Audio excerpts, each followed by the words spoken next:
नमस्कार दोस्तों, मैं हूं मनोज रेपसवाल और आज की कहानी गुजरात के पाटन की है। यह बात 2025 की है।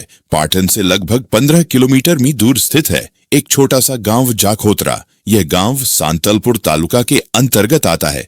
इसी गांव में सुरेश गेंगा भीमा अहिर अपने परिवार के साथ रहता था। 27 मई की सुबह जाखोत्रा गांव में रहने वाले सुरेश गेंगा भीमा अहिर की नींद अपने 3 साल के बेटे के रोने से खुली। आधी नींद में ही उन्होंने अपनी पत्नी गीता को आवाज दी, लेकिन जब कोई जवाब नहीं मिला तो पहले बच्चे को चुप कराया और फिर गीता को ढूंढने लगे। उन्हें समझ नहीं आया कि इतनी सुबह सुबह गीता कहाँ चली गई। पहले उन्होंने घर के अंदर देखा, फिर आस पड़ोस में पूछताछ की, लेकिन कुछ पता नहीं चला। इसके बाद जब सुरेश घर के पीछे पहुंचे तो उनके होश उड़ गए। वहां एक अधली लाश पड़ी थी। उसने संतरी रंग का लहंगा, बैंगनी चोली और पैरों में चांदी की पायल पहनी हुई थी। सुरेश को एकदम झटका लगा, क्योंकि यह सब गीता के ही कपड़े और पायल थी। उसे लगा कि शायद गीता ने खुदकुशी कर ली है। उसने फौरन पुलिस को खबर दी। सुरेश ने पुलिस को बताया कि गीता रात से ही घर पर नहीं थी। उन्हें लगा था कि वह किसी पड़ोसी के यहाँ गई होगी, इसलिए चिंता नहीं की और सो गए। लेकिन सुबह जब ढूंढने निकले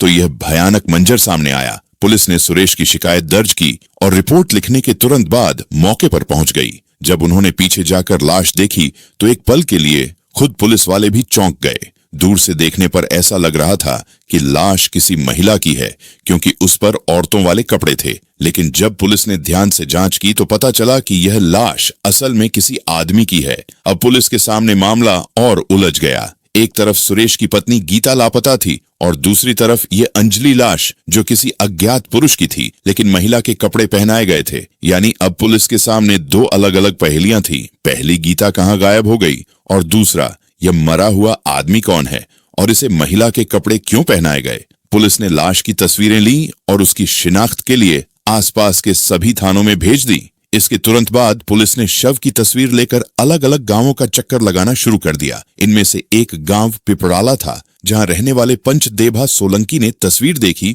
और यह देखकर चौंक गए कि यह उनके भाई हरजी से मिलती जुलती है, जो वह गांव में अकेले रहते थे और दिहाड़ी मजदूर के तौर पर काम करते थे। पंजाब पुलिस उसे फौरन साथ लेकर GMIRS धारपुर सिविल अस्पताल पहुंचे, जहां उन्होंने हरजी के शव की पहचान की। वह बताता है कि यह लाश उसके 59 साल के भाई हरजी देभा सोलंकी की है।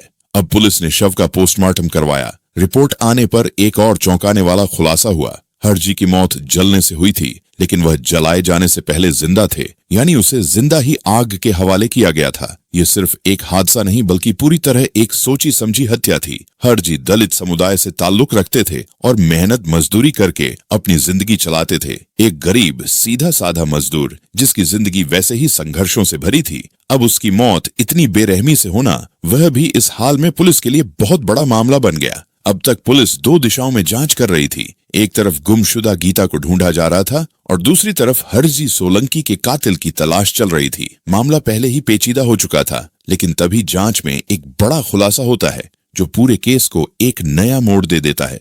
पुलिस को सुरेश की पत्नी गीता के बारे में एक अहम जानकारी मिलती है। पता चलता है कि गीता का पिछले 3-4 महीनों से पड़ोस में रहने वाले भरत लुभा अहिर नाम के शख्स के साथ अफेयर चल रहा था। ये जानकर पुलिस का शक गहराता है। अब मामला सिर्फ गुमशुदगी या हत्या का नहीं रह गया था, इसमें रिश्तों की उलझन भी सामने आने लगी थी। पुलिस तुरंत भरत की तलाश शुरू करती है, लेकिन जल्दी ही यह पता चलता है कि भरत भी घर से गायब है। ये जानकारी पुलिस के कान खड़े कर देती है। दोनों, गीता और भरत, एक ही समय पर गायब होना इस बात की तरफ इशारा करता है कि दोनों कहीं साथ ही हैं, और हो सकता है हरजी की मौत से उनका कोई रिश्ता भी हो। अब पुलिस भरत के मोबाइल नंबर को सर्विलांस पर डालती है। अगली सुबह करीब 4 बजे भरत की लोकेशन बनासकांठा जिले के पालनपुर रेलवे स्टेशन पर ट्रेस होती है। समय गणवाए बिना एक पुलिस टीम को फौरन पालनपुर स्टेशन रवाना किया जाता है। जब टीम वहां पहुंचती है तो पुलिस को अपना संदेह सही साबित होता है। भरत और गीता दोनों स्टेशन पर साथ मिलते हैं। दोनों राजस्थान के जोधपुर भागने की फिराक में थे। पुलिस भरत और गीता को पकड़कर थाने ले आती है। पूछताछ होती है तो दोनों टूट जाते हैं और अपना गुनाह कबूल कर लेते हैं। यहीं से पूरे मामले की तस्वीर धीरे धीरे साफ होने लगती है। अब यह सिर्फ एक हत्या नहीं, बल्कि एक रिश्तों की गहरी साजिश की ओर इशारा कर रहा था, जिसकी तह में गीता और भरत की भूमिका को खंगालना जरूरी था। जब पुलिस ने गीता और भरत से सख्ती से पूछताछ की तो सारा सच सामने आ गया। असल में हरजी सोलंकी की हत्या इन दोनों ने मिलकर की थी। वजह थी कि गीता और भरत एक दूसरे को पसंद करने लगे थे और दोनों साथ में एक नई जिंदगी शुरू करना चाहते थे। लेकिन गीता पहले से शादीशुदा थी और उसके रास्ते में सबसे बड़ी रुकावट उसका पति था। ऐसे में उन्होंने एक खौफनाक प्लान बनाया। गीता ने कुछ दिन पहले भरत के फोन में अजय देवगन वाली दृश्यम फिल्म देखी थी। फिल्म देखकर उसके दिमाग में यह आइडिया आया कि अगर किसी और को मारकर सबको यही यकीन दिला दिया जाए कि मरने वाली गीता है तो वे दोनों चुपचाप भाग सकते हैं। फिर दोनों ने मिलकर सोचना शुरू किया कि ऐसा कौन हो सकता है जिसकी कद काठी गीता जैसी हो। करीब 15 दिन तक यह लोग मौका ढूंढते रहे।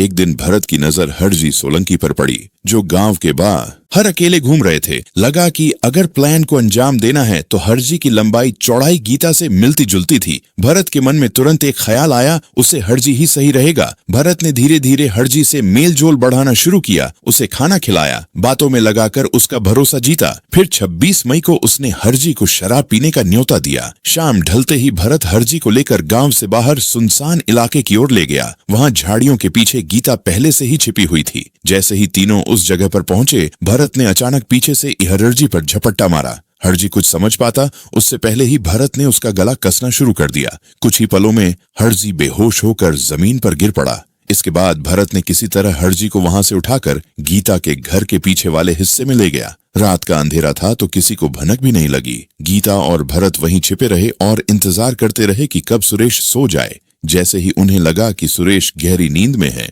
उन्होंने अपने प्लान का अगला हिस्सा शुरू किया। दोनों ने हरजी को गीता के कपड़े पहनाए, संतरी लहंगा, बैंगनी चोली और चांदी की पायल। सब कुछ ठीक उसी तरह किया गया ताकि देखने वाले को लगे कि यह गीता की ही लाश है। इसके बाद उन्होंने हरजी के शरीर पर पेट्रोल डाला और आग लगा दी। सारा काम उन्होंने सुबह होने से पहले ही निपटा लिया और फिर मौके से भाग निकले ताकि किसी को उन पर शक ना हो। उनका सोचना था कि जब लाश जलेगी तो कोई पहचान नहीं पाएगा कि वह हरजी हैं और सब यही मानेंगे कि गीता ने आत्महत्या कर ली है। उनका प्लान था कि सुरेश को यकीन हो जाएगा कि उसकी बीवी मर चुकी है और फिर कोई उन्हें ढूंढेगा भी नहीं। लेकिन पुलिस ने जिस तरीके से जांच की, उसने इस पूरे फिल्मी प्लान की पोल खोल दी। और आज की दूसरी कहानी राजस्थान के हनुमानगढ़ जिले की है। यह बात 2018 की है। हनुमानगढ़ जिले की टब्बी तहसील में एक गांव है कमरानी। वहीं पर हंसराज नाम का एक आदमी रहता था। साल 2012 में उसने अपनी 2 बेटियों पूजा और मंजू की शादी चुरू जिले के सीमावर्ती गांव बाएं के रहने वाले धनाराम के 2 बेटों कालूराम और दीपक से कर दी थी। दोनों भाई अपनी अपनी पत्नियों के साथ मेहनत मजदूरी करके चैन से जिंदगी गुजार रहे थे। शुरू में सब ठीक चला, लेकिन थोड़े टाइम बाद पूजा को ससुराल की बंदिशें और सास की टोकाटाकी खलने लगी। वह चाहती थी कि अपने पति के साथ कहीं अलग रहे। उसकी यह जिद बढ़ने लगी तो घर में झगड़े होने लगे। तब पूजा की बुजुर्ग सास ने समझदारी दिखाते हुए कालूराम से कहा कि वह कहीं अलग जाकर अपनी ससुराल में आकर रहने लगा। वहां उसने रहे। तब तक पूजा एक बेटी की मां बन चुकी थी। पूजा की जिद के चलते 2014 में कालूराम अपनी पत्नी और बेटी को लेकर कमरानी यानी मजदूरी करके अपने छोटे परिवार की जिम्मेदारी उठाई। लगातार मेहनत करने से उसका शरीर धीरे धीरे थकने लगा। काम के बोझ और थकान से निपटने के लिए उसने कुछ साथियों की सलाह पर ऊर्जा बढ़ाने वाले कुछ गलत तरीकों का सहारा लेना शुरू कर दिया। कई बार जब कुछ और नहीं मिलता तो वह मेडिकल स्टोर से मिलने वाली दवाइयों का इस्तेमाल करता, क्योंकि यह दवाइयां आसानी से मिल जाती थीं। लोग इन्हें अफीम या पोस्ट जैसी चीजों से बेहतर मानते। पूजा के घर के पास थे संदीप और एक बेटी जिसने कमरानी के काका सिंह से प्रेम विवाह किया था। करीब 5 साल पहले कौर सिंह की पत्नी की संदिग्ध मौत हुई थी, जिसके बाद मायके वालों ने कौर सिंह के खिलाफ दहेज हत्या का केस दर्ज करवाया था। पुलिस ने कौर सिंह को गिरफ्तार कर जेल भेज दिया था। बाद में दोनों पक्षों में सुलह हो गई और लगभग 12 महीने बाद कौर सिंह जेल से रिहा हो गया। उसने हनुमानगढ़ में अपनी जमीन बेच दी और रावतसर के चकद 2 के इलाके में किसान सुखदेव सिंह के यहाँ ढाणी में रहकर बंटाई पर खेती करने लगा। वहीं संदीप आवारा गर्दी करता रहता था, कोई काम नहीं करता था। 2 दिन बाद संदीप फिर कमरानी वापस आया और पूजा कालूराम को खुशखबरी दी कि उनके पिता के यहाँ काम मिल जाएगा। सितंबर 2017 में संदीप कालूराम और पूजा के साथ कौर सिंह के पास पहुंच गया। उस वक्त संदीप भी नशे का आदी हो चुका था। कालूराम खेतीबाड़ी का काम अच्छे से जानता था, इसीलिए संदीप ने कहा कि उन्हें बटाई पर जमीन दिलवा दी जाए ताकि उनकी रोजी रोटी हो सके। कौर सिंह ने कहा कि पास की एक खाली ढाणी है, 11 बजे संदीप चुपके से आकर पूजा के बाहर वाले कमरे में छुप गया। पूजा ने उसे देखा और वह भी वहीं आ गई। दिन की तरह दोनों ने कुछ वक्त वासना का खेल खेला। करीब 1 घंटे बाद संदीप बहन के घर लौट गया। अगली सुबह संदीप अपने गांव हनुमानगढ़ लौट गया, लेकिन उसके दिल दिमाग में पूजा ही बस गई थी। वह आमतौर पर हर 10 से 15 दिन में कमरानी आता था, लेकिन इस बार तीसरे ही दिन अपनी बहन के घर आ गया। वह सीधे पूजा के घर चला गया। वहां पूजा की माँ और कालूराम भी मौजूद थे। पूजा ने दोनों को संदीप से मिलवा दिया। कालूराम के कहने पर पूजा ने संदीप के लिए चाय और नाश्ते का इंतजाम किया। कालू और पूजा ने संदीप के साथ खाना खाया। फिर संदीप ने धीरे धीरे कालू से दोस्ती बढ़ाने की कोशिश शुरू की। शाम होते होते संदीप शराब की बोतल लेकर पूजा के घर आ गया। पूजा ने उसका स्वागत किया। आंगन में कालू और संदीप की महफिल लग गई। पूजा ने सलाद बनाया और दोनों को दिया। कालू को काफी समय बाद शराब मिली थी, इसलिए उसने धीरे धीरे पीना शुरू किया। संदीप चाहता था कि कालू थोड़ा नशे में हो जाए, ताकि माहौल उसके और पूजा के लिए सही बने। कालू ने आधी बोतल से ज्यादा पी ली और थकान महसूस करने लगा। पूजा ने दोनों के लिए चारपाई पर खाना रखा। उसकी माँ विद्या सो चुकी थी। संदीप की बात मानकर पूजा ने खुद के लिए भी खाना लिया। कालू बिना ज्यादा कुछ खाए आराम करने के लिए चारपाई पर लेट गया। इस तरह माहौल पूजा और संदीप दोनों के लिए अनुकूल बन गया था। दोनों आंगन में बने दूसरे कमरे में चले गए और एकांत में खूब समय बिताया। अगले दिन भी यही चलता रहा। अगली सुबह पूजा काका सिंह के घर गई और वहां संदीप से कहा कि माँ को उसका सरेआम घर आना पसंद नहीं है और पड़ोसी भी शिकायत करने लगे हैं। संदीप ने बताया कि वह किसी से डरता नहीं और पूजा के बिना जी नहीं सकता। पूजा ने कहा कि वह भी उसके बिना नहीं रह सकती और भागकर साथ जिंदगी बिताना चाहती है। दोनों ने रात को मिलने और आगे की योजना बनाने का फैसला किया। रात के समय पर जब वे कोठे में मिले, तब संदीप ने पूजा को योजना बताई कि कैसे बिना झगड़ा या विवाद के साथ भागा जा सकता है। पूजा ने अगले दिन से योजना पर काम शुरू किया। शाम को कालू मजदूरी से लौट आया। माँ रोटियां सेक रही थी। कालू आंगन में खाना खाने बैठ गया। उसी समय पूजा ने माँ से कहा कि कालू को समझाओ कि मेहनत मजदूरी छोड़कर किसी बड़े जमींदार से 2-4 बीघा जमीन बटाई पर ले लें। मिलजुल कर खेती कर लेंगे, कम से कम मेहनत तो कम होगी। संदीप का कई बड़े जमींदारों से अच्छी पहचान है और वह जमीन दिलवा देगा। जब संदीप आएगा तो बात कर लेना। पूजा का यह सुझाव कालू और माँ दोनों को अच्छा लगा। 2 दिन बाद संदीप कमरानी आया। पूजा उसे घर ले आई। उस वक्त कालू और विद्या भी घर पर थे। कालू ने संदीप से कहा कि उसने सुना है कि उसके कई जमींदारों से जान पहचान है, क्या वह उन्हें भी जमीन बटाई पर दिलवा सकता है। संदीप ने कहा कि उसके पिता रावतसर क्षेत्र के चक-2 के एक बड़े किसान के पास वर्षों से बंटाई पर खेती कर रहे हैं और वह जल्द ही उनसे बात करेगा। उम्मीद है काम बन जाएगा। मजहबी सिख कौर सिंह हनुमानगढ़ टाउन में रहता था। उसके 2 बच्चे थे, संदीप और एक बेटी, जिसने कमरानी के काका सिंह से प्रेम विवाह किया था। करीब 5 साल पहले कौर सिंह की पत्नी की संदिग्ध मौत हुई थी, जिसके बाद मायके वालों ने कौर सिंह के खिलाफ दहेज हत्या का केस दर्ज करवाया था। पुलिस ने कौर सिंह को गिरफ्तार कर जेल भेज दिया था। बाद में दोनों पक्षों में सुलह हो गई और लगभग 12 महीने बाद कौर सिंह जेल से रिहा हो गया। उसने हनुमानगढ़ में अपनी जमीन बेच दी और रावतसर के चक-2 के इलाके में किसान सुखदेव सिंह के यहाँ ढाणी में रहकर बंटाई पर खेती करने लगा।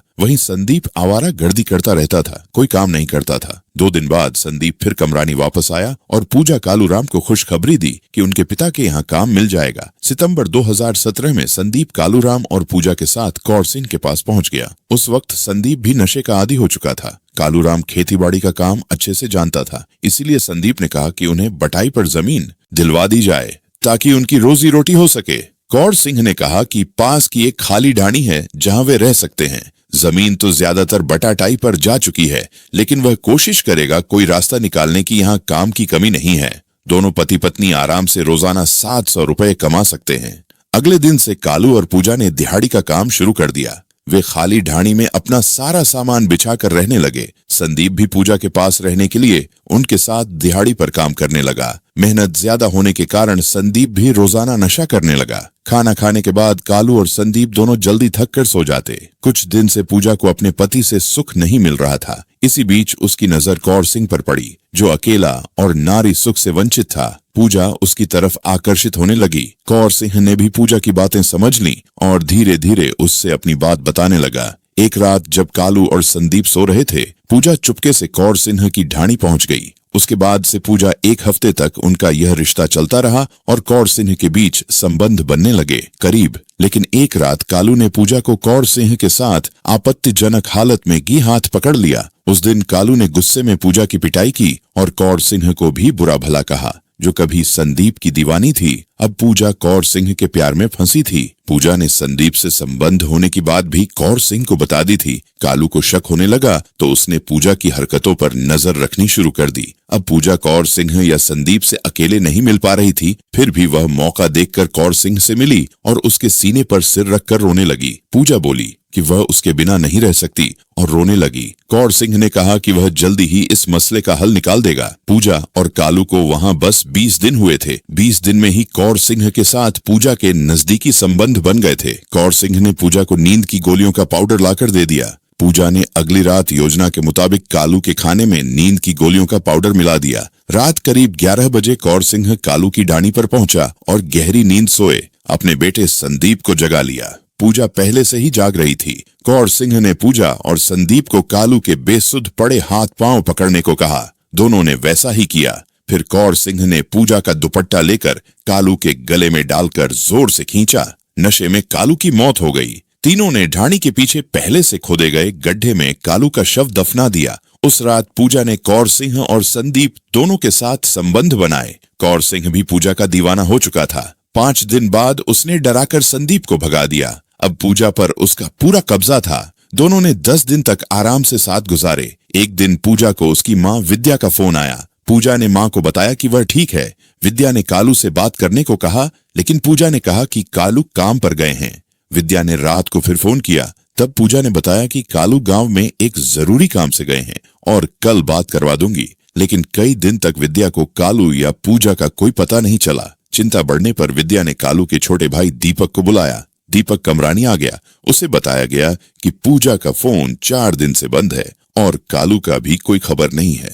दोनों परिवारों ने मिलकर सलाह की और 12 फरवरी 2018 को दीपक की तरफ से कालू की गुमशुदगी की रिपोर्ट टब्बी पुलिस थाने में दर्ज करवाई। इस मामले की जांच सहायक उप निरीक्षक लेखराम को सौंपी गई। शुरुआती जांच में लेखराम को पूजा के संबंधों का पता चला तो उन्होंने मामले को गंभीरता से लिया। तब तक कौर सिंह पुलिस की तलाश से बचते हुए पूजा के साथ फरार हो चुका था। कई दिनों तक पुलिस और संदिग्धों के बीच छुप छुप कर खेल चलता रहा। एक दिन विद्यावती के पास पूजा का फोन आया, जिसमें उसने अपनी हालत बताई और मायके के हाल पूछे। पुलिस ने उस नंबर को ट्रेस किया तो पता चला कि वह पंजाब के गांव वरियाम खेड़े के एक किसान का था। पुलिस ने वहां दबिश दी तो पूजा और कौर सिंह फिर भाग निकले। अगले दिन कौर सिंह का बेटा संदीप पकड़ा गया। उसने पूछताछ में कबूल किया कि तीनों ने मिलकर कालू की हत्या की और शव ढाणी के पीछे दफना दिया। गुमशुदगी का मामला हत्या में बदल गया। इस वारदात की जांच में 17 फरवरी को